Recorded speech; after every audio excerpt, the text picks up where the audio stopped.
3 days ago, I turned 105 years old. This morning I got up on my own, dressed on my own, and cooked my own breakfast in the same kitchen I've cooked in for 51 years. No nurse, no nursing home, no calling my children to come rescue me. And my children are in their 80s, so they'd be slow getting here anyway.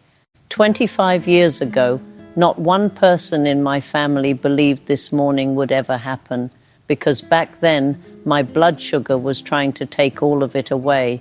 If you're watching this, I'd wager somebody's worried about you. Maybe it's your doctor frowning at your blood work. Maybe it's your daughter asking one too many questions about what you're eating. Or maybe it's you lying awake at 3 in the morning doing arithmetic on how many independent years you've got left. I know that arithmetic. I did it every night for a year. At 80, my fasting sugar sat near 180, and everybody gave me the same advice. Cut the bread, cut the potatoes, cut everything that made a meal worth sitting down for.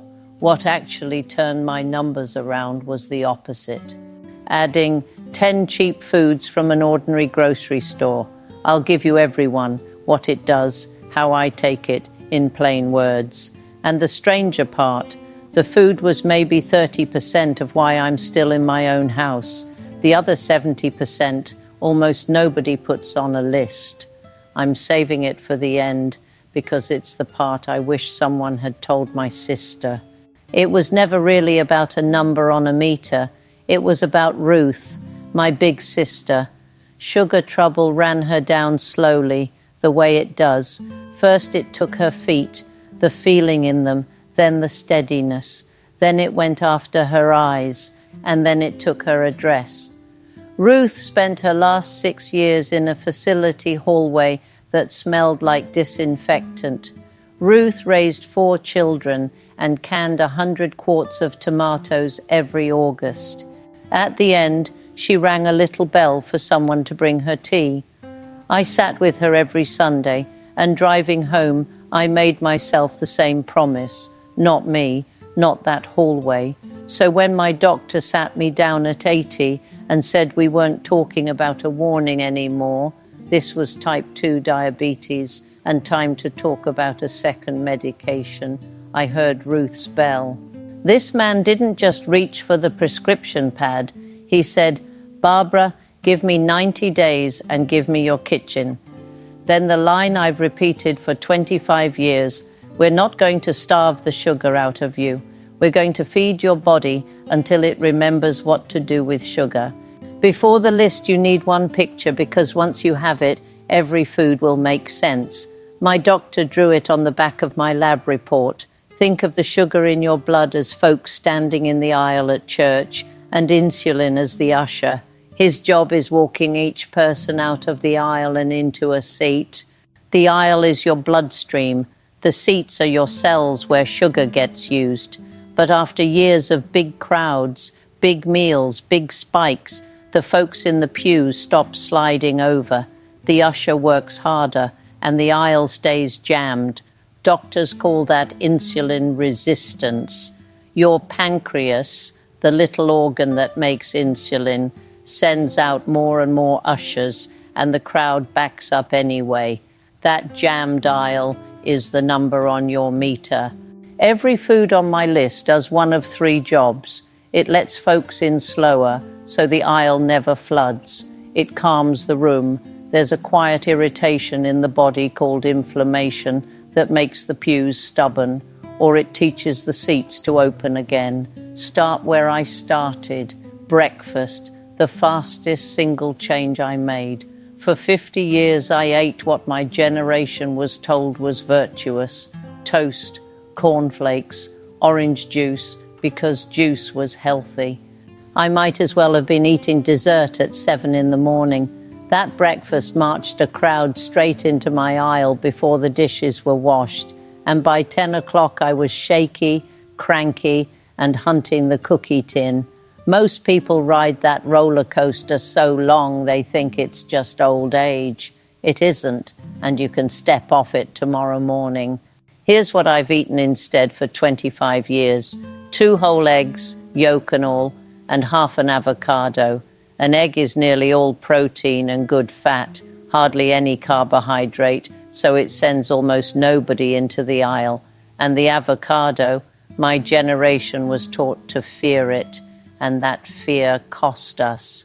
Its fat is the gentle kind, in the same family as olive oil, and with its fiber, it slows the whole meal to a stroll. Here's the part that sold me. My doctor calls it the second meal effect. A calm breakfast doesn't just settle your morning, it settles lunch too, so the rise after your next meal comes gentler. The morning I checked my meter after 2 weeks of this, I sat down and cried. Not because the number was perfect, because for the first time in years, it was moving my way. Quick pause. My great-grandson Danny talked me into recording this, and he says I'm supposed to tell you, if an old woman's kitchen is worth your time, press subscribe so he keeps setting up this camera. Now stay with me, because this next group is the one people skip. It sounds too simple to matter. That's exactly the mistake. Remember job 1, let the crowd in slower. 3 foods do that better than anything I've found. Picture a hard rain on packed dirt. It can't soak in, so it runs off and floods the ditch. Now picture the same rain on good garden soil. It soaks in slowly and deep, and nothing floods. These 3 foods turn your meals into garden soil. The first one, most folks have never bought in their life, fenugreek seeds. Little amber seeds in the spice aisle, a couple of dollars a jar. Walk past them because the name sounds foreign and you miss one of the strongest tools on the shelf. Inside that seed is a fiber that swells into a thick gel the moment it meets water, and that gel slows how fast your stomach lets food through. Sugar trickles into the aisle instead of flooding it. 1 teaspoon of seeds soaked overnight in a glass of water. In the morning, drink the water and eat the softened seeds before breakfast. They're bitter, I won't lie. So if that's too much, grind them and stir half a teaspoon into yogurt. Start small. That fiber is strong and your gut needs a week to make friends with it. Second, chia seeds.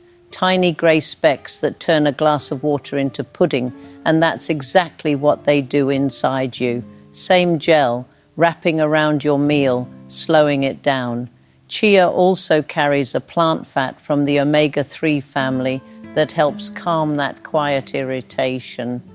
1 or 2 tablespoons a day in yogurt or in water with a squeeze of lemon. Let it sit for 10 minutes to gel, and drink plenty of water with it, because fiber without water is a traffic jam of its own. And third, this one made me laugh when my doctor wrote it down, lentils. Lentils are a carbohydrate, and they steadied my sugar. Sit with that. It's the whole argument of this video in one bowl. The starch in a lentil is the slow kind, wrapped in fiber and plant protein, so it lets go of its sugar over hours instead of minutes. Lentils carry that second meal effect too. Lentil soup at noon kept my supper reading gentler. I swapped them in for white rice and white potatoes 3 or 4 times a week, half a cup to a cup cooked, soup in winter, cold with oil, and a splash of vinegar in summer. Cheap as dirt and twice as filling. But here's where it gets interesting.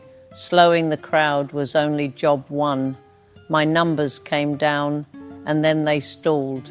What got them moving again lives in my spice cabinet.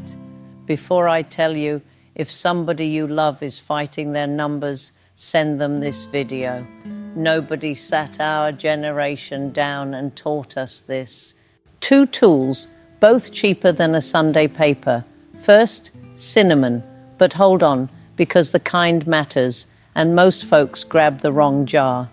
Everyday grocery cinnamon is cassia, and taken daily in real amounts, it carries a compound that's hard on the liver. The jar you want says Ceylon, milder, safer for every day. Cinnamon carries plant compounds that help insulin get a better grip, and it slows the stomach a touch besides. 1/4 to 1/2 teaspoon a day in oatmeal or coffee, and take it with a carbohydrate meal. That's when you want the grip. Second, if you own a glucose meter, you can watch this one work tonight. Apple cider vinegar. 1 tablespoon in a full glass of water 10 to 15 minutes before your starchiest meal. The sour part slows your stomach and helps your muscles pull sugar out of the aisle and burn it for fuel. I won't promise you a number. I'm not your doctor, and everybody is different. Here's what my meter showed me. The after-supper climb that used to scare me flattened out within days. 2 rules, and don't skip them. Never drink it straight, always in water, because straight vinegar is cruel to tooth enamel in your throat. And the second rule matters more than anything else I'll say today, so lean in close. If you take medication for your blood sugar, pills or insulin, these foods stack on top of that medicine. The vinegar, the fenugreek, the cinnamon, the fiber, all of it pulls the same direction as your prescription, and together they can pull you too low. A bad low is an emergency, not a victory. So do exactly what I did. Bring this list to your doctor. Let them watch your numbers and walk your dose down as your body improves. Mine lowered my dose step by step across that first year, checking my readings the whole way, and I never changed a single pill on my own. That partnership is why my story ends in my own kitchen instead of an emergency room. Don't skip the doctor. Bring them along. Now, the last group works on something you can't see or feel, and it's the reason some of you eat carefully and your numbers still won't budge. Remember job 2, calm the room. A low fire can smolder in a body for years. Doctors call it chronic inflammation, and it garbles the signal between insulin and your cells. The usher is talking. The pews can't hear him. 3 foods hushed that noise for me. Fatty fish, twice a week. Salmon when it's payday. And here's my secret for the rest of the month. Canned sardines and canned mackerel, some of the cheapest, most powerful food in the store. These fish carry omega-3 fats, nature's fire brigade. They settle the inflammation so the signal comes through clean. A piece about the size of your palm, baked, grilled, or straight from the can onto whole grain toast. Walnuts, a small handful, 7 to 10, instead of the afternoon cookie, instead of, not on top of. The fat, fiber, and protein in a walnut turn a snack that used to spike me into a snack that holds me level clear to supper. And those same fats are kind to the lining of your blood vessels, the first thing high sugar likes to pick on. Raw or plain roasted, not the candied ones. I know, I miss them too. And last, the strangest one and the one I'd defend hardest, broccoli sprouts. Not broccoli, the little 3-day-old sprouts. My doctor put me onto these for one particular misery, the morning number. So many of us wake to the worst reading of the day after eating nothing all night. The reason is your liver, which quietly manufactures sugar while you sleep. And in folks like us, it makes too much. These sprouts carry a compound far more than grown broccoli has, that my doctor says asks that overnight factory politely to slow down. I grow them in a mason jar on my windowsill for pennies. 1/4 cup most days, raw, on a sandwich or salad. Raw matters. Hard cooking kills the good in them. So that was my doctor's list. Eggs and avocado to start the day on level ground. Fenugreek, chia, and lentils to let the crowd in slowly. cinnamon and vinegar to help the seats open, fish, walnuts and sprouts to quiet the room and hush the overnight factory. 10 foods, 3 jobs. I stacked them in over 3 weeks. You don't have to do it all by Tuesday. Within the first week, my fasting number began to ease. Within 4 months, my doctor cancelled the second pill he'd been ready to write. Across the next year, watching the meter together, he walked the first one down too. I'm 105 now. I still get checked twice a year by his son these days, and my numbers still behave. That's my road. Yours may run differently. Walk it with your doctor, but walk it. Now, I promised you the 70%, and I'll be square about what this is and isn't, because at my age I've got no patience left for fibbing. I can't hand you a study for what I'm about to say.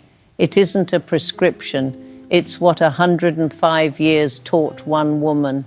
But I've watched plenty of people eat right and still wither, and I've spent 25 years asking why. Here's what I believe. First, hold on to your faith. Whatever you hold on to, for me it's the book on my nightstand and a prayer with my morning coffee. Hold it with both hands. And it's got nothing to do with magic. Fear is hard on the body. My own doctor says worry pours out stress hormones, and stress hormones push sugar up. He calls it cortisol. I call it stewing. The year my numbers went bad, I stewed every night. 3 a.m., staring at the ceiling. My faith is where I learned to set that fear down. Every morning I hand what I can't control to bigger hands than mine, then go soak my fenugreek and tend what I can. I'm sleeping now. I wasn't used to it. Whether your quiet place is prayer, scripture, or a walk under old trees, find where you set your fear down and go there daily, as faithfully as you'd take a pill. Second, live honestly.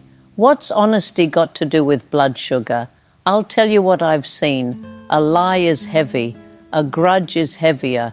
You carry them in your shoulders, your stomach, the hours you should be sleeping. I've known people eaten alive by a resentment they fed for 40 years, and no diet on earth was going to save them, because the body keeps the books even when we won't. Somewhere in my 80s, I paid off every debt of the heart I had. I said the sorries I owed. I forgave 2 people who never asked me to. One was already gone, and I forgave him anyway, out loud, in my garden. I can't prove what that did for my blood work. I can tell you I got lighter, and a light heart makes it easier to do every quiet thing on that food list day after day for 25 years. And third, the biggest one. So if you keep only one thing from an old woman, keep this. Think of others. The people who study the places where folks live longest will tell you the common thread isn't a miracle food. It's purpose, being needed. The sickest year of my life wasn't the year of the bad blood work. It was the year after my husband passed, when I quietly decided I was finished. Nobody needed me, so what was the use? I barely cooked. I barely moved. Everything slid. What pulled me back wasn't food. It was a knock at my door, a young mother down the street asking if I could sit with her baby for 1 hour. That hour became a Tuesday. That Tuesday became a reason to be strong. Here's the plain mechanics. Nothing mystical. Purpose gets you out of bed. Out of bed gets you moving, cooking real food, and sleeping like a person with a clean heart. That's the whole engine. Purpose is the key that starts it. So here's my prescription, and it costs less than the fenugreek. Find somebody to help this week. Check on the neighbor nobody checks on.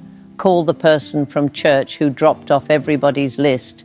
You're making lentil soup anyway. Make it big and carry half next door. Teach a grandchild to grow sprouts in a jar. They'll think it's a science project, and you'll be handing them 50 good years. The fastest way to feel valuable is to be valuable to somebody. And a person who feels valuable fights for their health because they've got somewhere to be. That's the whole of it. That's why I'm not in the hallway that took my sister.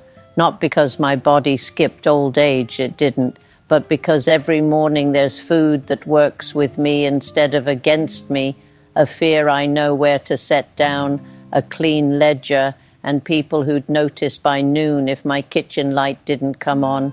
Tomorrow I'll cook my own breakfast again, 2 eggs, half an avocado, and I'll say a prayer for every one of you watching with the number that scares you, because I know that 3 a.m. arithmetic, and it can come out different. Now do something for me. In the comments, tell me your age and where you're watching from.